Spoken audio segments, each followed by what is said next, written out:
No start diagnosis on a 2011 Ranger XLT with a 4-liter. Customer concern, doesn't start. Thinks it's a starter.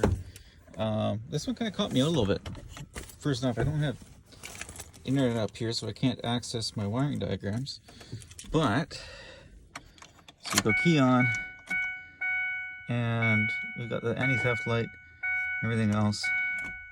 Nothing when you turn the key. There's something missing. There's no check engine light on. This is something I missed the first time. So I went through and double checked that we had, the starter was good. Pulled the starter relay, which is right here,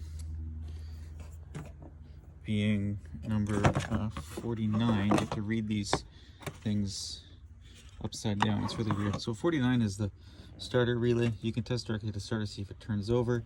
I found I was not getting a ground signal from the PCM.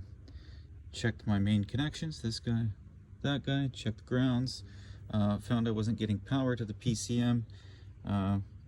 So this is the PCM relay. Took the PCM relay out,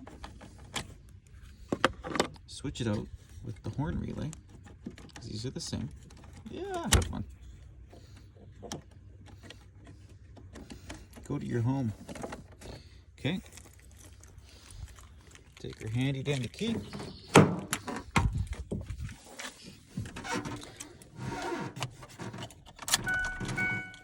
We have a check engine light now. All it needs is a relay.